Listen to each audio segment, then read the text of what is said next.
Padha karo welinge ning Imam Kambali. Pak Imam Kambali, kowe iki yo apik tenan, kowe iki yo jujur. Alah titik omong beda. Kowe iki yo ngayanimu ning bojo ya apik tenan. Nek kuwi yo urung kira-kira urung iso abadi. Lebar nuwe 5.000 terus malah njaluk 7.000. Simbol mengabadikan yang tidak mungkin abadi. Sugihmu tidak abadi, baikmu tidak abadi, lengan gedimu ya ora abadi. Yakin ora yakin? Lha apa kowe tukang nyepelekne wong? Kadung terus-terusno terus kadung. Gak diniati artinya memastikan sesuatu yang tidak mungkin pasti. Kowe iso mesthek nilai amalmu ki ditampa. Kowe yo iso mesthek nilai kiaimu ki memang ya apik tenan kiaimu nggo Gusti Allah. Kowe yo iso mesthek nilai ibadahmu ki memang bener-bener ditampa mardotilah tenan. Kelekmu ketemu Gusti Allah ki dek kapan, kelek ngomongi Gusti Allah lek iya ngono ki dek kapan. Barang urung mesti aja sok dipesthekne atas setiap kenyataan atau keadaan. Akar masalahnya yang menjadikan kamu bisa merendahkan ngasorake ya kuwi kowe tukang nguntal wae kuldi sing mengabadikan yang tidak mungkin abadi, yang memastikan yang tidak mungkin bisa pasti.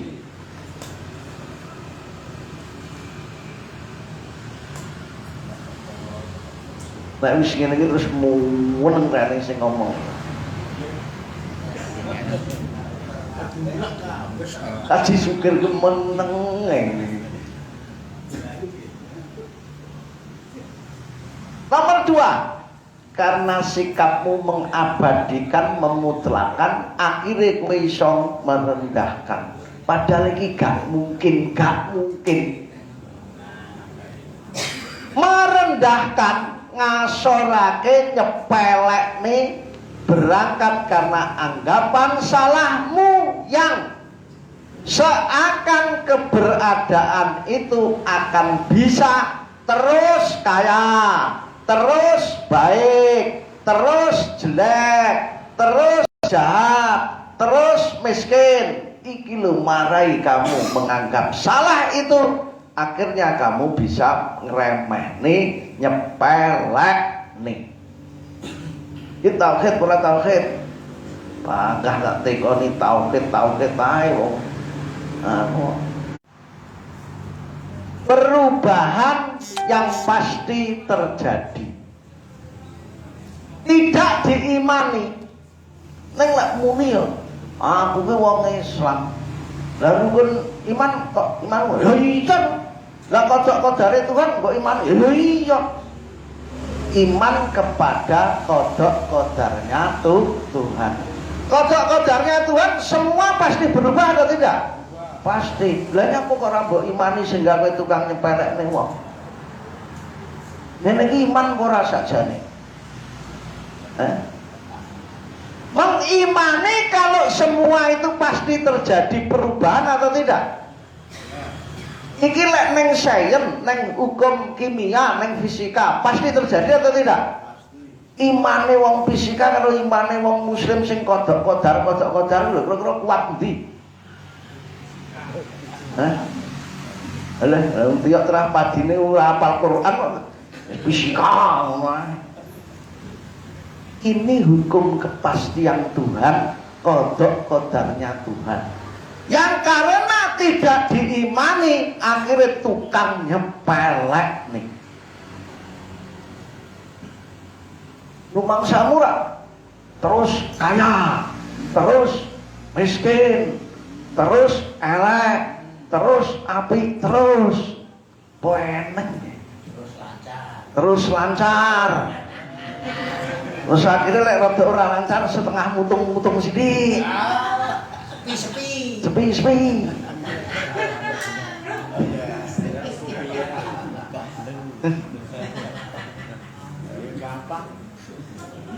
Kuwi model-modelane Pauji Ahmadi.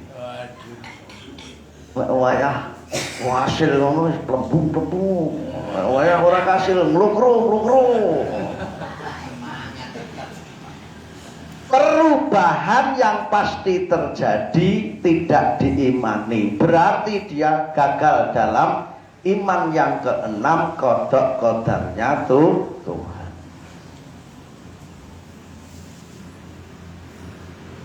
Ya atau tidak? Terus akhirnya apa? Mengabadikan yang tidak mungkin abadi. Lah wis ngono, hingga banyak melahirkan berbagai macam pelanggaran. Wis to, lek ora mengimani rukun iman yang keenam, sing iki jarang sekali dibahas. Sains pun memastikan seperti itu. Di antara hukumnya adalah yang bakok itu hanya Allah, semua makhluk mesti berubah. Jadi tauhid mendasar. Lek orang mengimani kuwi bid'ah. Ya ora? Oh, tak genteni kuwi. Hingga banyak melahirkan berbagai macam pelanggaran. Iki lo makan wahing kuldi yang nyata dalam sikap hidup. Nunyak nasar-nasar atau tidak kalau begitu ceritanya? Nunyak nasar-nasar. Kesehatanmu itu tidak abadi, mesti turun. Mripatmu itu loh tidak abadi, kowe tok terus ya ora. Dhisik ya teko Solo nyopir ku karo tengah jam teko. Saiki yo ketok nunak-nunuk ngono. Entara umure seletek tuwek. Numpak objes yo ketok nunak-nunuk. Wis hukume alam ngono kuwi en.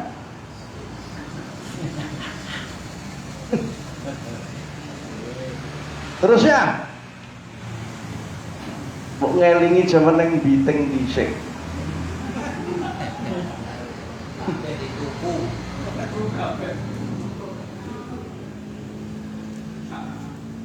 Terusnya kejahatan banyak dilakukan karena anggapan abadinya yang sementara. Wis to, wong iki lek jaman sik murka, jaman sik seneng lek tiok lho kita omongne. Jaran mangan telo gitu. Jarane piro 12. Lha kaya ngono iki. Lha kaya ngono iki jare apal. Ngene iki cara mbiyen diomong ana ya ora kenek. Mergane apa rumangsane jagat iki ya wis ngene iki, ora enek anune. Lek ora tugel wis rasa nyelesekne masalah lah ngono. Ciri-ciri. Kowe diguyu Pak Uji. Jono. Jadi apa? Karena menganggap apa yang dilakukannya itu abadi dan tidak sementara, lahirlah kejahatan. Saya nunggu apa babon, gondol babon lagi kain. Lagu. Hanya Allah wujud yang abadi. Saya baca ulang, ini iman kepada qada qadar, rukun yang keenam, khairihi wa syarrihi minallah, qada qadarnya Tuhan. Hanya Allah wujud yang abadi. Allah wujud kita baqa. Semua makhluk pasti berubah. Jangan pernah beranggapan pasti abadi. agar kamu tidak bersandar pada yang tidak abadi, ya makhluk semata.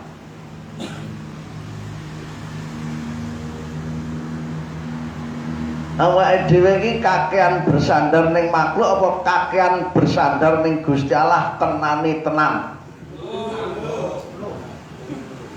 Kaya ngono santri.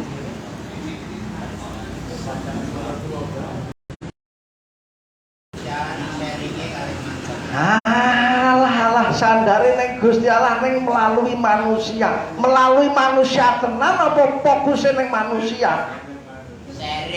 Sharing.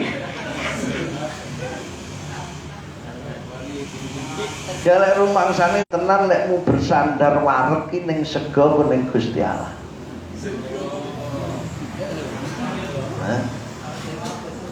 Lha wong kuwi wis ketok.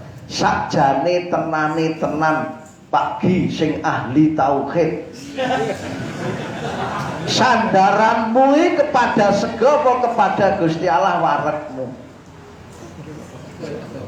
Oh iki ahli tauhid lho iki.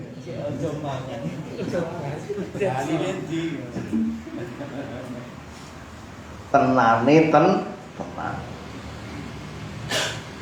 Sampai di sini ada pertanyaan, silakan saya buka tanya jawab. Mulai Pak Giliannya Pak Haji Heng kok.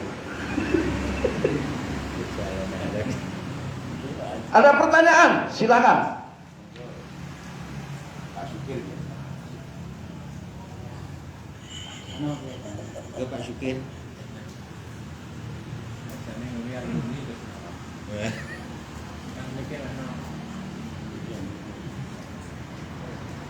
Atau pertama kali pertanyaan saya begini, setuju atau tidak setuju? Ya setuju mawon, enek mawon loh ya. Setuju mawon, enak saja. Sing setok setuju ini apa nih jadinya? Sing ngendi?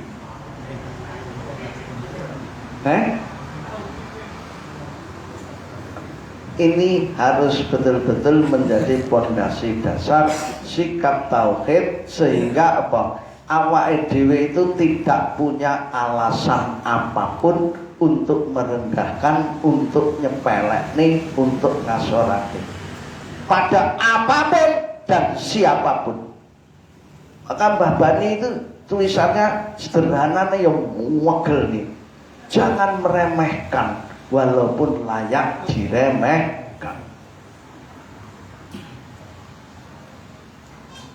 Dan itu piye maksudnya? Ini tak wanek-wanek nih. Oh itu ngerti kok ya. Buat puter dhewe uteke gini ya. Iya Mbah Bani itu paling benci kalau ada orang gampang tekok. Ke ora gelem mikir.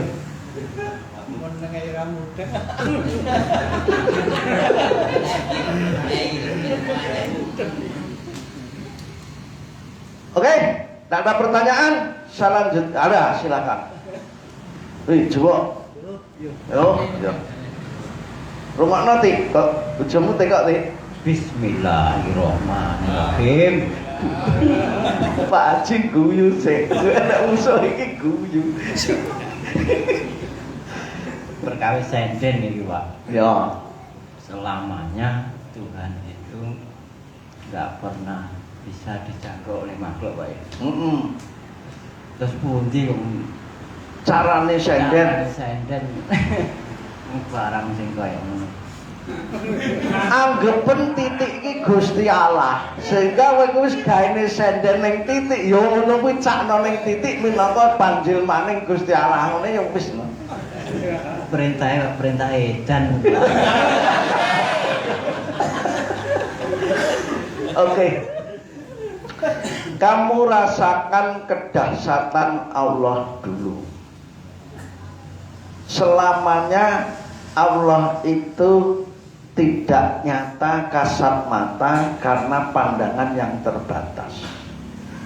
Tapi kedahsyatannya di alam semesta, di pertolongannya, di di jantung yang tidak pernah saya perintah dia bergerak, itu merupakan wujud-wujud kedahsyatan Allah yang bisa dirasakan. Kalau sudah mampu merasakan kedahsyatannya Allah, mesti tahu diri akan kekerdilannya, kelemahannya. Latihane ya kudu ngengge rasaning pangrasa, jangan pernah puasa. Ini kalau puasa akan tidak bisa nanti orang merasakan ini. Jadi kalau puasa lemes, akhirnya pikirannya kacau, susah untuk merasakan kedahsyatannya Allah. Jadi memang merasakan kedahsyatan Allah itu bagi apa? Mereka orang-orang yang memang tidak pernah puasa yang bisa. Ya. Kalau sudah titik 2 tercapai, merasa lemah karena tahu dahsyatnya Allah, pasti terjadi garis lurus yang menghubungkan si lemah kepada Sang Maha Dahsyat. Ini loh yang disebut tawakkaltu 'alallah.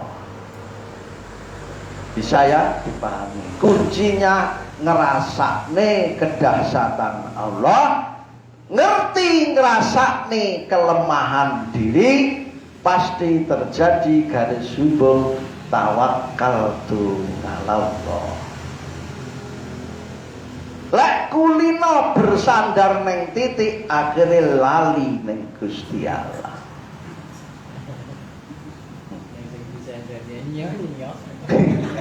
Neng sing disendene nyonyo. Lha waji jujur ora waji. Ngono kuwi. Wakane tetep 11 ora? 11 lanang wis ta. Nah, saya ngomong ora omong ning kene to, Dik. Muni sayang kira ning kene wujudmu. Kok yo bila kowe to, ya.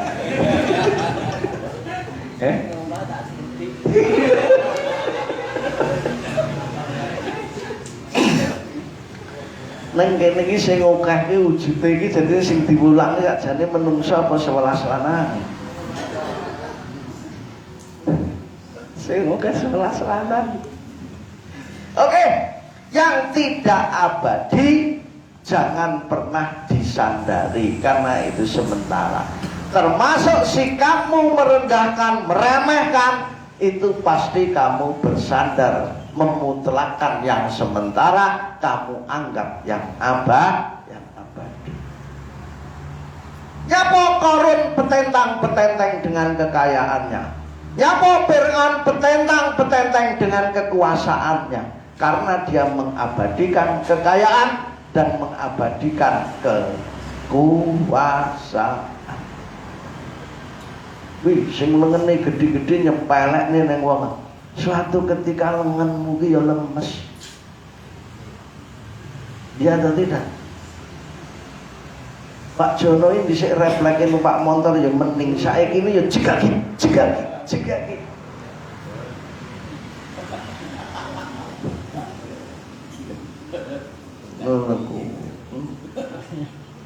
Terusnya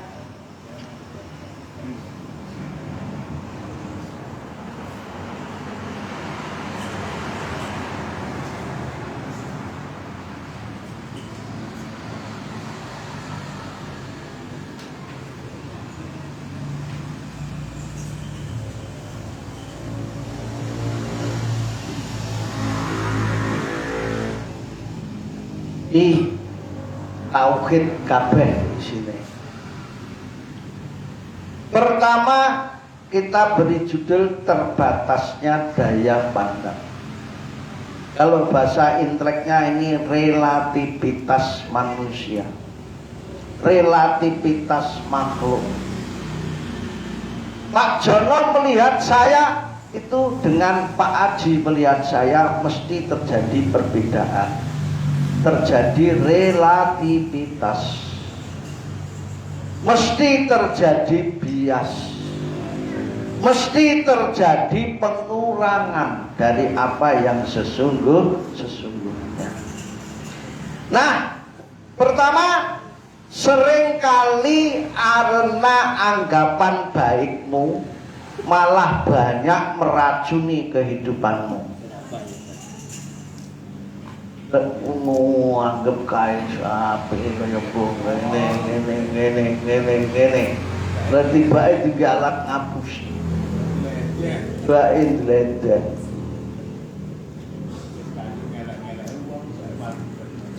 Banyak enggak terjadi di dunia bisnis ini bahaya. Karena anggapan baikmu malah meracuni kehidupanmu. Neng pribadimu nganggep kowe iki wis tahajudmu mempeng, Senin Kemismu mempeng. Benar terjadi dan itu real karena anggapan baikmu kepada pribadimu. Akhirnya kowe malah murka, ngasor nih wong sing ora gelem salat, sing ora gelem Senin Kemis. Justru karena anggapan baikmu terhadap sikapmu sholat dan Senin Kemis. Ini yang dalam bahasa guru sufi saya disebut kumingsun. Kumingsun yang disebut ingsun ini sebetulnya hanya Allah.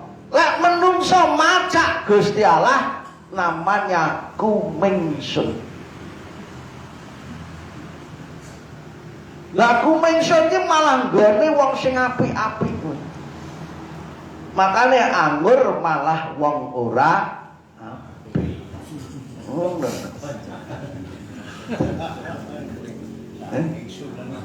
Timbang kumingsun anggur ora sah apik. Ngono carane pisan. Sedemikian juga palikane. Jangan-jangan dari apa yang kamu anggap jelek belum tentu jelek pula di mata Tuhanmu. Wes kowe nganggep apik kuwi wis salah mungguh Gusti Allah, anggapanmu elek ning liyan kuwi mungguh Gusti Allah ya belum tentu benar. Iki dasare ya tauhid lho iki. Para ahli tauhid ini mesti tauhid.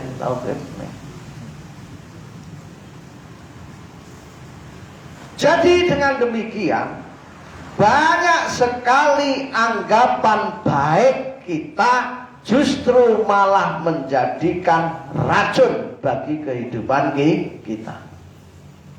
Saya ulang, anggapan baik terhadap kita, kelompok kita, keluarga kita justru banyak menjadi racun bagi kehidupan. Ya pokok ngono, akhirnya menganggap jelek orang lain yang belum tentu jelek di mata Tuhan.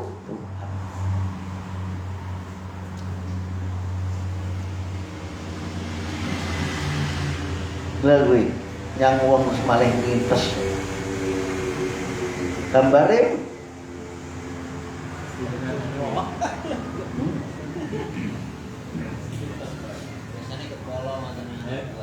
alah ora kepala ya oke kepala rumah tangga yang anggotane ya eneng ae nggih termasuk kepala rumah tangga kosong kanting.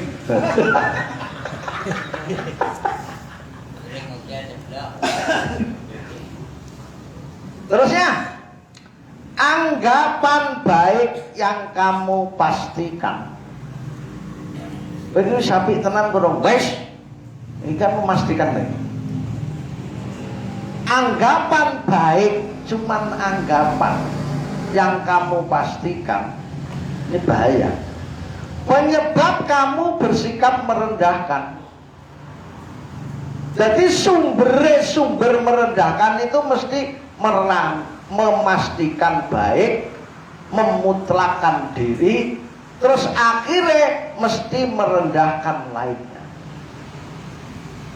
Memastikan baik, memastikan benar. Wis apik tenan, iya, wis bener wi, bener. Nah ini wis. Nek wis ngono iku terus menjadikan kamu menghina, menjadikan kamu menyepelekan.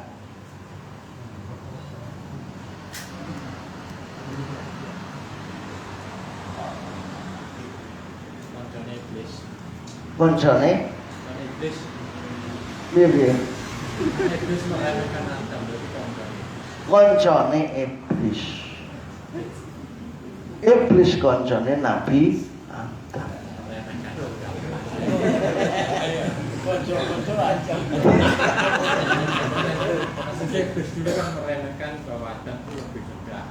Ya, memang nanti kita bahas. Jadi ini mental iblis yang meremehkan Adam karena rumangsa diciptakan dari api, ke Adam kur saka tanah.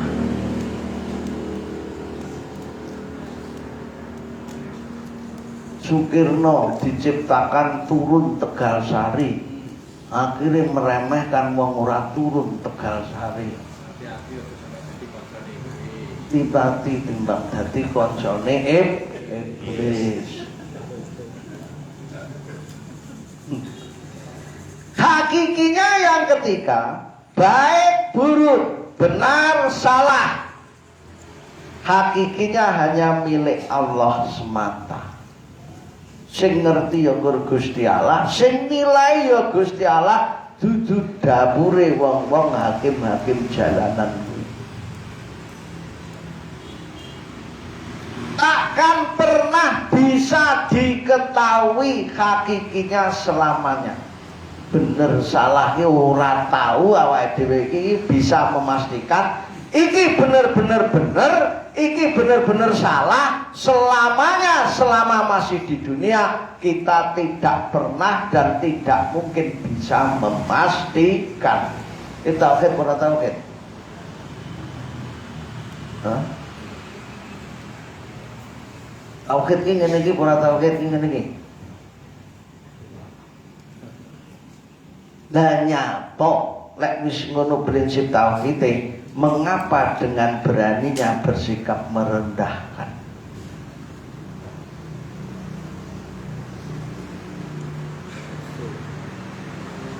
Kalangan orang-orang tauhid sendiri loh sering sekali ngremehne, merendahkan, nyepelekne, nyalahne, maido, terus ngakimi. Dewi tauhid sing piye?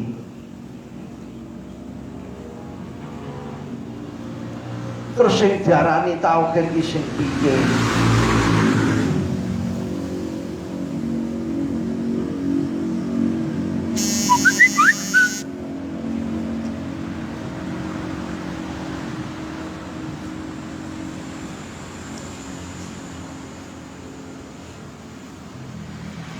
Iki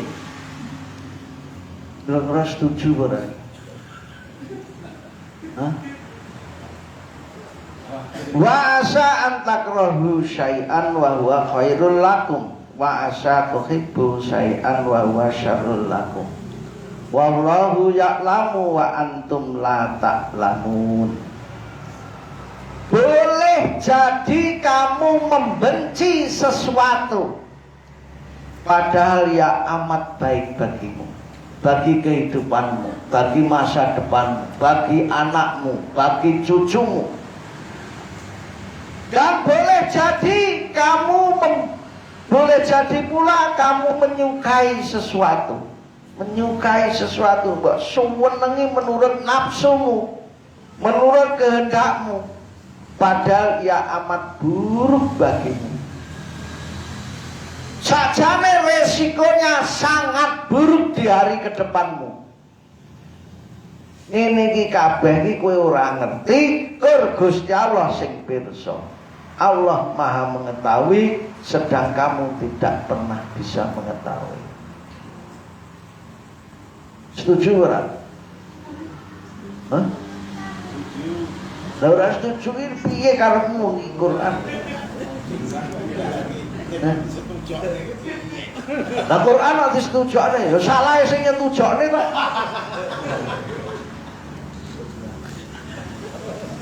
Kok kaya rapat kae gawe Quran nek dirapatne piye? Engko jajal deloken ya Pak Ki, tenane pola iki engko gek orang misalnya Al-Baqarah 216. Prinsip hidup gak ini? Al-Baqarah 216 ini. Kowe nyenungi sesuatu tibake malah kolone akeh. Kowe membenci sesuatu tibake manfaat jangka panjangnya kuat. Bisa tidak seperti itu terjadi? Sangat bisa. Iqra kitabaka katane Pak Tambali. Diri pribadimu itu deloken tenan terhadap sikapmu terkait ayat ini. Kitab yang sangat sakral dan ampuh ini kedirianmu. Sakjane kowe banyak melanggar ayat ini atau tidak? Krasa. Sakjane kowe iki tukang modho, krasa ora? Krasa. Ini sakral dan ampuh. Membacanya adalah menuntun kita pada substansi keselamatan dan kebahagiaan di dunia ini maupun di akhirat nanti. Lek gelem delok kitab awakmu sebagai kitab, kaliyahmu, ruang hidupmu sebagai kitab, sikap hidupmu sebagai kitab, sehingga kamu bisa mampu membaca ayat Al-Baqarah ayat 216.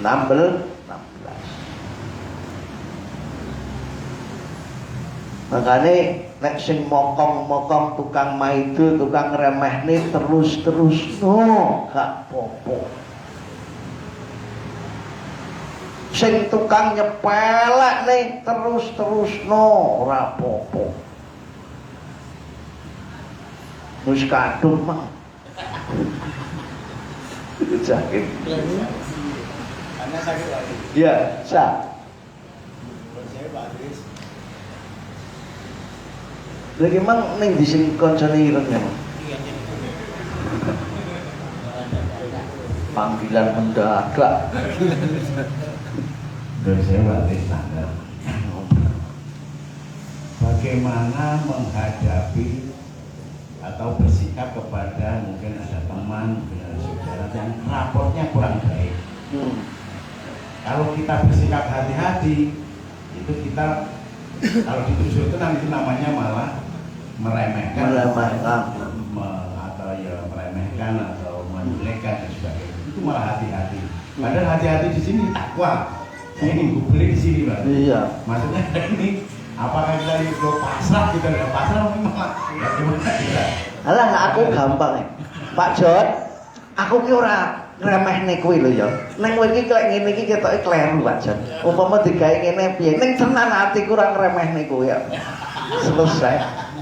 Ngeremehkan, tidak ngeremehkan letaknya di hati.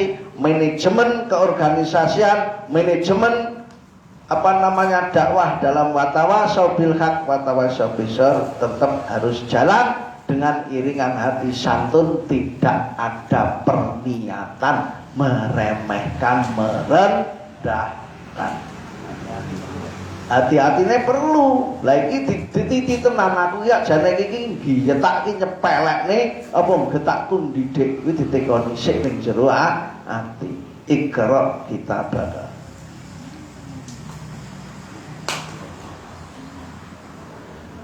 Ada yang lain? Oh ya. Lagi wong jedes towe kok iki.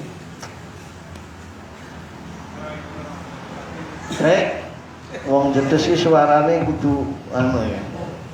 Assalamualaikum warahmatullahi wabarakatuh. Waalaikumsalam. Yang dikatakan tadi tidak boleh merasa benar.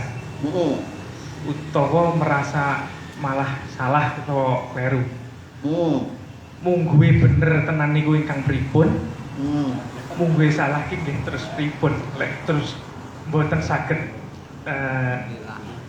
merasa benar itu. Iya. Ingkang kaping kalih di Al-Baqarah 216 itu niku ndadekne wong ora yakin, Pak. Masa kula, Pak. Ndadekne wong plin-plan. Nek lek kowe keyakinan kowe dadi Gusti Allah kowe. Lah nggih. Penak dadi Gusti Allah iki terus nguwetaki wong-wong sak udelmu dhewe. Apa di ayat niku kon takwa ngati-ngati niku, Pak? Nah, di situ letaknya. Jadi begini, ada satu kata di Al-Qur'an itu yang disebut khauf. Harap-harap cemas. Saya yakin telah berkonsultasi dengan hati saya bahwa sikap saya ini adalah sikap yang benar. Menurut saya. Walaupun menurut Allah masih belum tentu benar. Karena masih ada reserve, belum tentu benar di hadapan Allah. Kesombongan merasa benar saya hilang. Di balik benar yang saya jalankan, bahkan orang lain menilai saya benar, saya masih tetap santun karena ini pun belum tentu benar di hadapan Allah. Ini yang disebut harap-harap cemas, khauf, yang menjadikan sikap takwa pada diri kita. Ojo kaya rombongane pecel. Ki lho sing paling bener ya ngene iki, kae iki kafir. Kayak iki musyrik, kayak iki ngene piturute. Wi rombongane pecel, tukang memutlakkan diri, sayalah yang pasti benar, mereka itu adalah finar. Berdasarkan ciri-ciri. Ciri-ciri yang sing gawe kowe.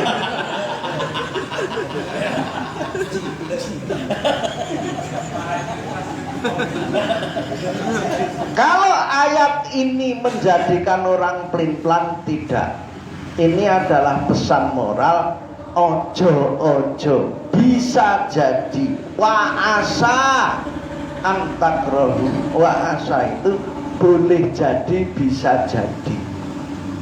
Apa yang kamu anggap benar itu belum tentu benar. Apa yang kamu anggap salah belum tentu salah. Apa yang kamu senangi belum tentu itu bermanfaat jangka panjang bagimu. Apa yang kamu benci belum tentu itu tidak justru yang terbaik bagimu. Pernyataan terakhir, wallahu ya'lamu, Gusti Allah ki mirsani tumrap samu barang kuwi kabeh, wa antum lam kowe kabeh latak lamun ora lek ngerti tenane tenan. Ini harus kita pegang teguh. Di sini letaknya kesantunan. Keterangan kaya ngono mosok ora ngerti, sik urung paham.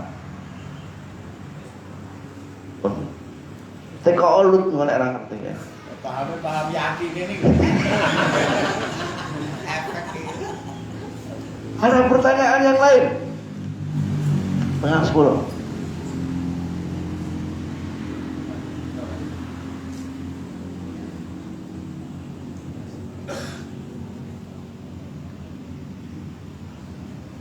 Ini agak belum.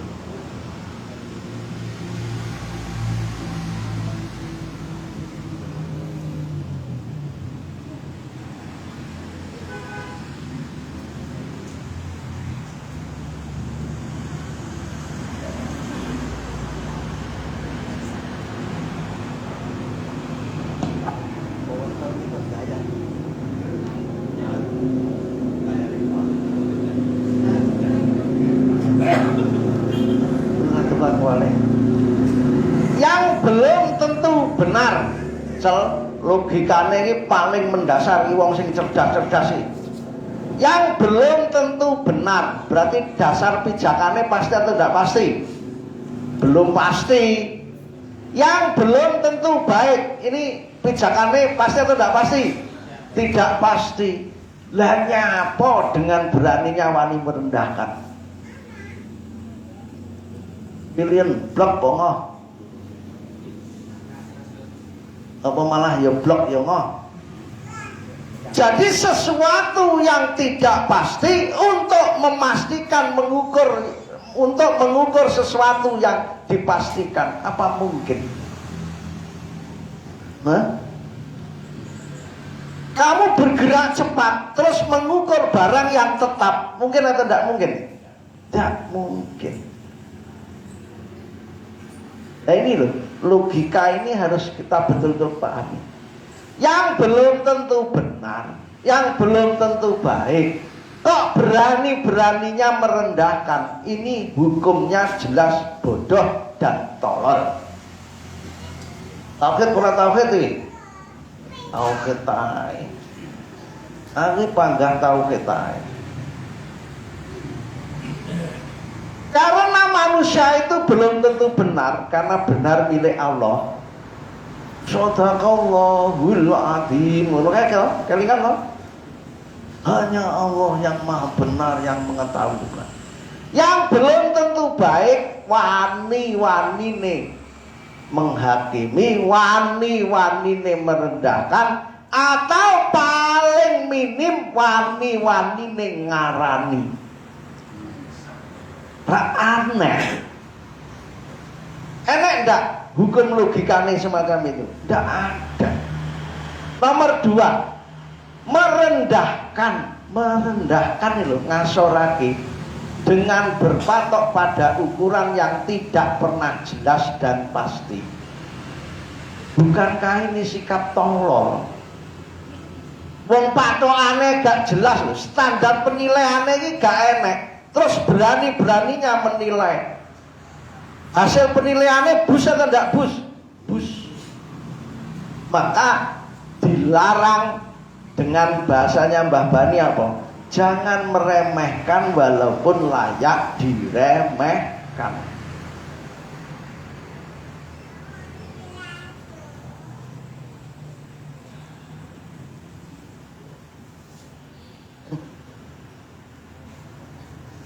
Temu ngisi nang CU iki angel kok panggah batek teko ae.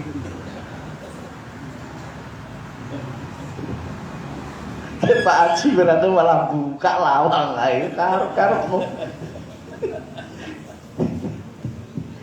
Temu ngiji sinau ning kene iki malah tersinggung karepe dhewe ning awake dhewe kok malah teko ae karepmu. Terus ya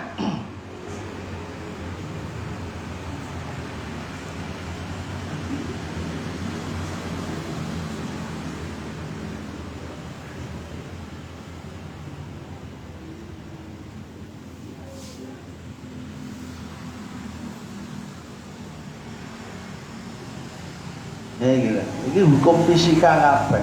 Hukum fisika sing kamu rasah ngenggit dalil-dalilan kowe ora iso bantah. Wis rasah teko hadise, rasah teko ayate. Iki ngenggit ilmu sains ngono, ngenggit ilmu fisika ngono. Lek dhisik tau sekolah, iki mesti bisa merokronologi. Sesuatu yang selalu berubah, sesuatu yang selalu tidak pernah pasti. Mengapa mengukur dan memastikan? Wong berubah wani mengukur. Wong tidak pasti loh kok memastikan. Apa yang dipastikan dan diukur? Sesuatu yang selalu berubah dan tidak pasti pula. Apa yang mungkin? Mulai hukum tauhid kan jadine ngono to. Awake dhewe ngarani Pak Jono ki elek, padahal Pak Jono itu ya berubah, bergerak terus. Walaupun jelek tenang. Terus ya, bukankah mengukur sesuatu yang selalu berubah? Sing diukur mang Pak Jono yang selalu berubah, itu tidak mungkin bisa dilakukan.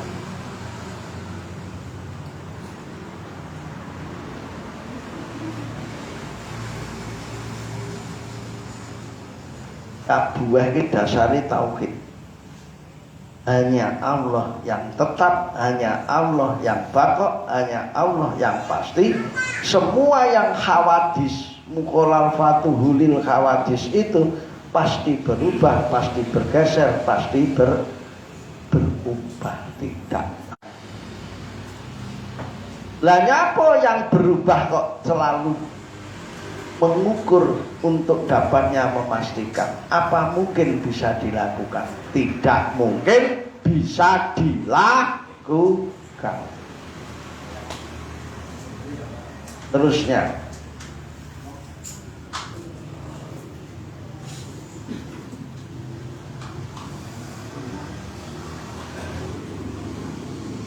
oke, terakhir yang kelima.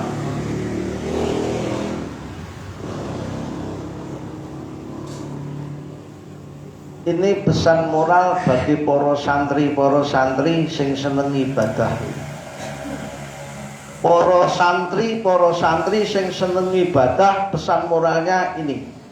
Kesombongan, merasa tinggi, merasa suci, merasa khusyuk, merasa ngibadahi kenceng, itu kesombongan.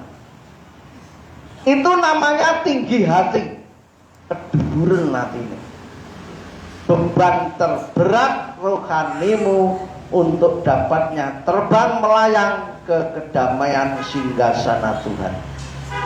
Jadi kalau koper-kopermu kesombongan ini masih kamu bawa terus, kamu tidak akan pernah bisa terbang melayang-layang ke singgasana Tuhan.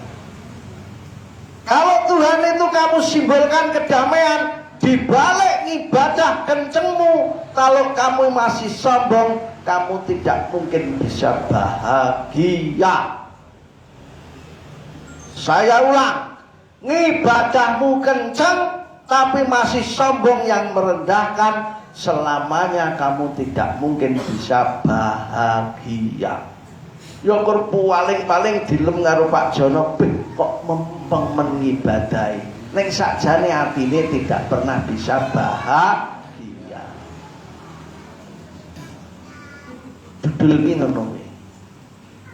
Allah yang maha lembut, Allah yang maha lemah lembut, takkan bisa kamu dekati dengan apa kayak kasar dan arogannya kesombongan. Jadi lek kowe iki kasar, kusuk, sombong, gak mungkin bisa mendekat kepada kelembutan Tuhan. Nah, sing paling bahaya tuan-tuan santri ngibadah kenceng iki dadine malah kasar karo arogan. Makane kuwi bener rumuse kambali, ojo malah ngibadah ben ojo kasar karo sombong. Pinter kuwi.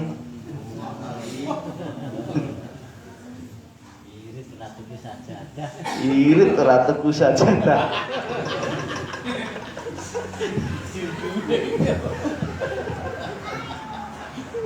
Makanya Pak Haji ini guyu ngono-ngono kuwi. Itulah hukum moral yang pasti berlaku. Jadi kelembutan Tuhan ojo pernah mbok dekati dengan kasar nih atimu, arogane atimu, dalam kesombongan semucimu.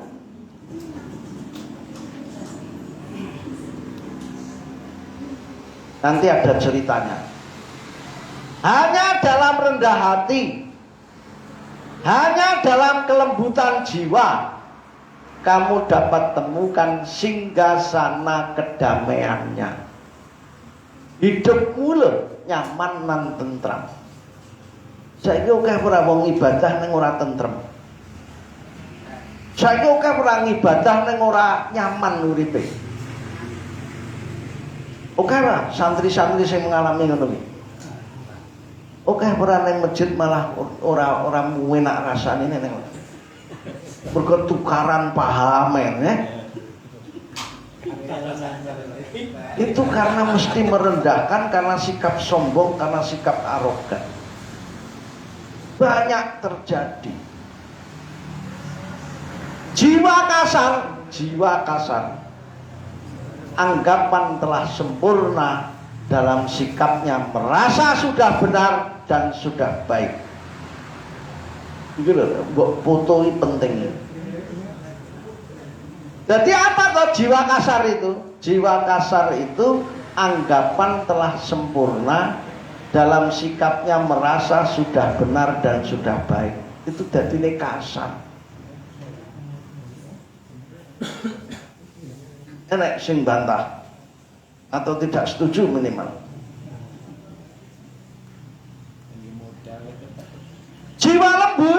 jiwa lembut itu hanya berada di sikap rendah hati. Di mana rendah hatinya apa? Masih merasa belum sempurna, masih merasa belum baik. Lagi malah nyaman. Koncone akeh sing ndi? Akeh sing jiwa lembut. Lha Giono guys, ya sruwegem nang masjid, ning lek amur Giono aku gak penak. Lah aku iku disalah-salah nih. Ke rumah sana sing bener ki dheki ae. Jadi buat.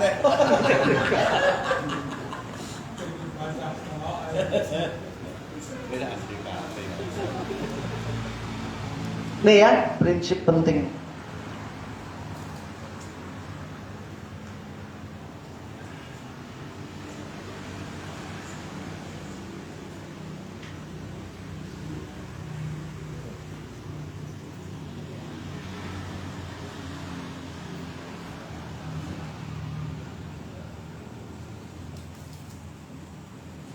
Suatu ketika Nabi Musa itu ditantang oleh Tuhan. Wahai Musa, kamu temui saya. Oke, gimana syaratnya? Tapi kamu kalau menemui saya, cari orang yang lebih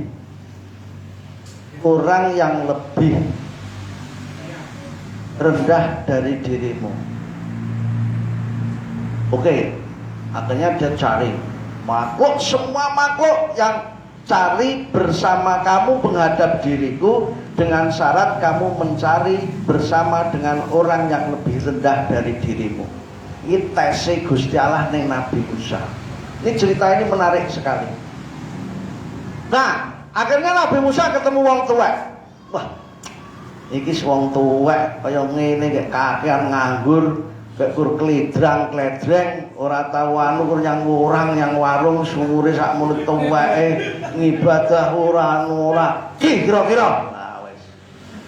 Akhirnya benak nurani Musa berkata, "Wah, aja-aja. Engko kayak ngibadah ora ketok wis ora akeh, nek aku sik urung akeh. Delok umure iki ngibadah wis akeh, engko aja malah akeh ngibadah timbang aku." Oh, ndak bisa. Ini justru lebih dari saya. Terus ketemu nom-noman tukang nyopir ura-ura, senengane kur botole gede sak literan kae. Kilo. Akhirnya Musa dalam benak batinnya tetap, oh tidak, jangan-jangan dhek luwih enom, dosane sik luwih sithik timbang aku. Aku luwih tuwek kakean dosa, dhek sik enom ora patek akeh dosane. Tidak, wis aja. Bukan ini. Endi Gusti Allah ingkon goleki gak punya eneng to iki. Perintahnya tadi apa? Menghadaplah kepada saya, tapi gawa makhluk atau apapun yang lebih rendah darimu. Perintahnya seperti itu. Akhirnya ketemu anjing kudisen. Berapa ono kae kukur-kukuren. Wis elek kukur wong kabeh gak mau nyedek ning. Nah, ini jelas ini makhluk yang lebih rendah dari saya. Tapi benak batinnya Musa bertanya lagi, enggak mungkin. Dhek iki dalam kondisi dia sakit. Dia dijauhi orang, dianiaya orang, tapi tidak pernah protes kepada Tuhannya. Dia lebih tinggi dari saya. Aku lek pomo kaya anjing iki mesti kur misuh tok, mesti kakan protes nang Gusti Allah. Tidak, dia lebih tinggi dari saya. Akhirnya dalam kelelahannya Musa menghadap kepada Tuhan lagi. Gusti Allah, kula terpaksa tidak bisa menghadap karena tidak saya temui satu makhluk pun yang lebih rendah dari saya. Semua lebih tinggi dari saya. Akhirnya jawabnya Allah apa? Ya disitulah Musa, kerendahan hatimu yang menghantarkan kamu ke singgasana kedamaianku. Naiklah. Hanya di kerendahan hati manusia bisa menghadap Tuhan. Maka apa? Syariatnya sujud. Dalam sujud ini bayangkan di atas cengelmu itu semua makhluk berada, sehingga posisimu adalah posisi terendah di samping semua makhluk. Pesan moralnya adalah makna dari sujud. Ini ceritanya seperti itu. Derajat dirinya berada di bawah semua makhluk. Janganlah menganggap dirimu lebih suci daripada yang lain. Sesungguhnya Tuhanmu lebih mengetahui siapa yang paling suci di antara hamba-hambanya. Lihat surat An-Najm ada. Ini tauhid kurang tauhid. Langkah tauhid aja. Di kerendahan hatimu letak ketinggian pakartimu. Ya ketinggian derajat kemanusiaanmu. Justru di kerendahan hati. Tidak sombong, tidak arogan, tidak semena-mena. Di kerendahan hati, kenyamanan jiwamu. Oke. Terakhir,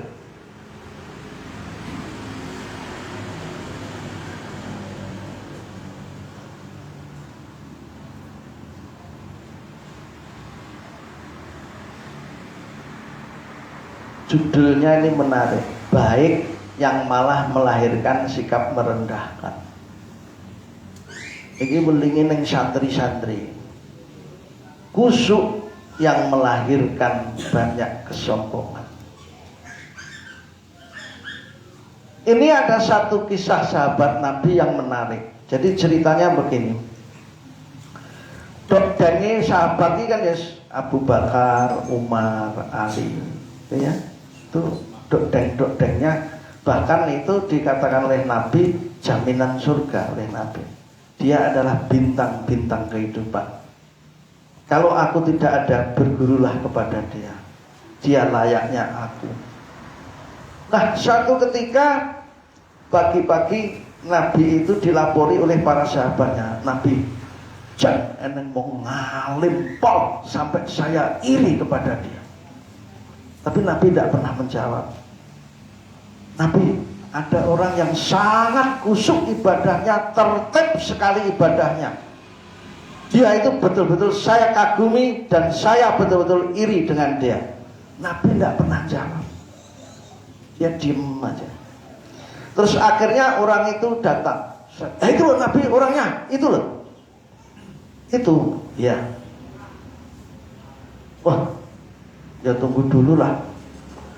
Kalau saya yang melihat, ternyata di wajahnya ada bekas tangannya iblis di wajahnya. Terus akhirnya orang itu pun tidak membaca salam, tidak nyapol kepada siapapun, dengan angkuhnya dia masuk masjid dan sholat. Gak nguai salam, juga nguai dengan angkuhnya dia langsung sholat. Akhirnya Rasulullah apa? Perintah, sapa sing wani mateni. Abu Bakar, udah saya. Karena Nabi yang merintah, saya yakin Nabi ini benar. Pada saat melihat rukuknya yang kusuk, dia kembali, gak berani juga. Wah, Nabi minta maaf, saya tidak berani. Saya karena melihat dia itu sangat khusyuk dalam rukuknya. Dia kembali. Kemudian si Brangasan, siapa Brangasannya? Umar bin Khattab. Ya, patenane. Pada saat dia melihat sujudnya, pada saat dia melihat sholatnya, dia kagum. Wah, ndawong Abu Bakar sing ngalus atine rawani mateni, aku wani mateni delok salate kaya ngene, kembali lagi.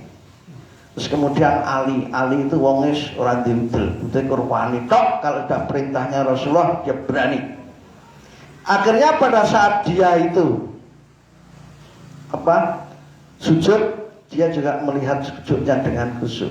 Dia akhirnya tidak berani juga. Terus matur kepada Rasulullah, orang itu adalah kenapa saya suruh bunuh, karena dia ada bekas sentuh-sentuhan tangan setan yang ada di mukanya.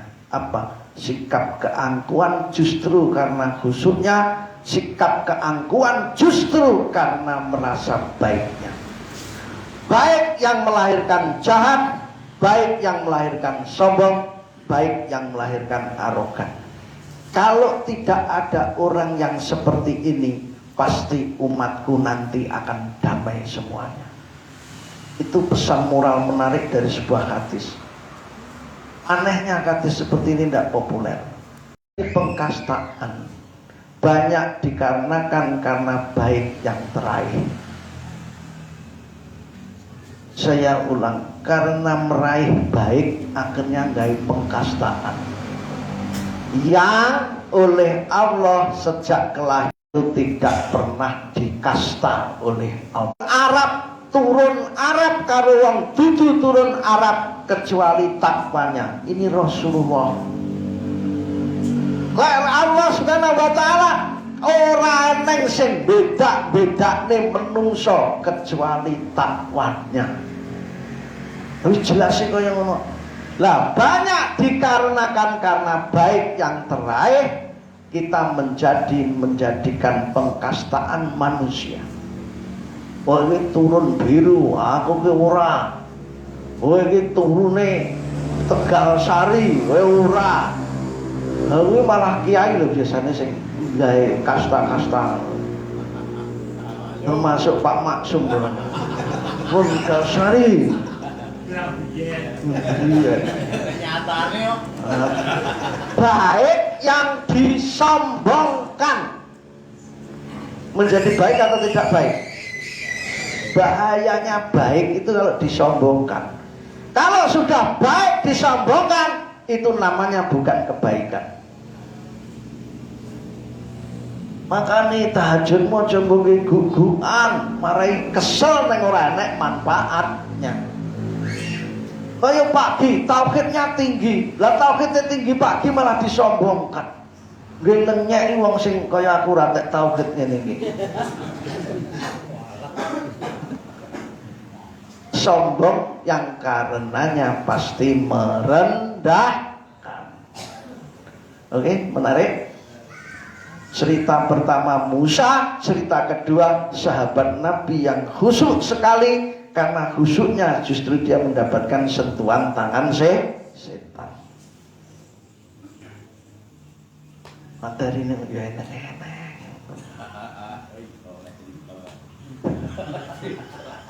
Oke. Lihat ini, tinggal 2 slide. Semua pertengkaran, semua perang, semua permusuhan yang berkepanjangan neng rumah tangga, neng keluarga, satru tahun-tahun pasti berakar dari sikap merendahkan. Pasti berakar dari sikap merendahkan. Yang karena anggapan bahwa dirinya lebih tinggi dari yang lainnya. Ngasorake. Tiap-tiap orang pasti akan mendatangkan bahaya bila masing-masing dari mereka beranggapan bahwa dirinya lebih tinggi dari yang lainnya. Lek wis ngono mesti ruwet.